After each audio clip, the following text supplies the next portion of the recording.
Bem, meu nome é Antônio Marcos, tenho 18 anos, sou cearense, mas tive uma breve passagem por Brasília. Depois, quando completei os 18, eu vim para cá, para São Paulo, moro no Sacomã.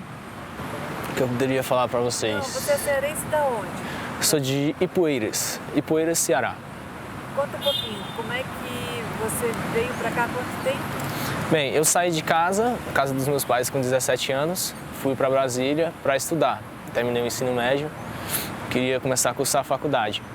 Então fui para Brasília, dei início à faculdade. Por conta do custo de vida alto em Brasília, eu acabei optando por vir para São Paulo. Aqui, além da faculdade ser mais barata, o ensino também eu achei um pouco melhor com relação ao de Brasília. Ô Antônio Marcos, me conta como é que foi essa mudança, saindo dessa cidade, ela é grande? É bem pequena, cidade de interior. Da onde?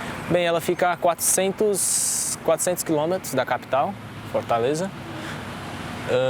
Para mim, eu sempre tive essa vontade de sair mais por conta dessa questão do estudo, porque lá, não vou falar que não tem, mas o acesso é bem difícil a esse tipo de estudo, mais mesmo de faculdade, fica um pouco complicado. Aí, como eu fui para Brasília, essa primeira adaptação em Brasília... Como é que foi essa adaptação? Então, a princípio não foi muito agradável, né? Conta um pouquinho, como é que Bem, no dia que você chegou lá, como é que foi se encontrar na cidade? Bem, lembro que eu cheguei, acho que por volta de umas 2h30 da manhã. Bem, era uma coisa que eu ainda não tinha visto até então, não tinha me deparado com uma grande cidade. Tem aquela questão do espanto logo, mas também tem a questão do otimismo. A gente fica muito otimista. A gente vê naquilo tudo uma grande oportunidade de crescer, de alcançar os objetivos. A realidade, não vamos dizer que não tenha condizido exatamente com o que eu esperava, mas que ela foi mudando com o passar desse tempo. Uma visão que eu tinha de Brasília foi mudando, foi se transformando, até a visão que eu tenho hoje. Mas me conta, como que foi mudando? O que você encontrou pelo meio do caminho que mudou? Chegou aquele menino de 17, conta como é que foi esse primeiro deve ter sido interessante. Então, à primeira vista foi bem espantoso. Eu não conhecia ninguém. Minha irmã morava em Brasília, mas falo mais por conta do trabalho, da faculdade. Passei, se não me engano, acho que quase 2 meses sem trabalhar, por conta de ser menor de idade.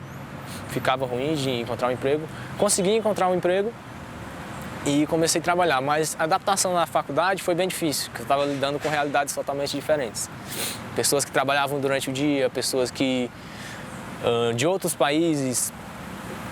Para mim foi uma realidade diferente, porque, vamos dizer assim, eu estava me sentindo... Foi um termo que eu criei para explicar a minha passagem em Brasília. Era um africano da tribo em Las Vegas. Nossa! Como é que é esse africano? Conta para mim. É uma pessoa que não sabe muito para onde ir. Se você solta ele no centro de Brasília, ele ficaria perdido. Saberia se virar, sim, porque sempre tive esse dom de me comunicar bem com as pessoas. Sempre busquei muito isso e fazer amizades, sempre foi o meu forte. E acho que isso foi o que mais me ajudou em Brasília. Encontrei algumas pessoas, criei afinidades a princípio, pessoas que eu achei que eu não ia conseguir desenvolver um vínculo de amizade. Por fim, foram as pessoas que mais me ajudaram, que mais contribuíram para essa minha passagem por lá. A visão que eu tenho desse tempo que eu passei em Brasília, acho que se resume numa palavra que é aprendizado, que eu dei continuidade quando eu cheguei aqui em São Paulo. Porque da mesma maneira que eu cheguei do Ceará em Brasília, perdido, sem saber muito para onde ir, foi a mesma coisa que eu encontrei em São Paulo.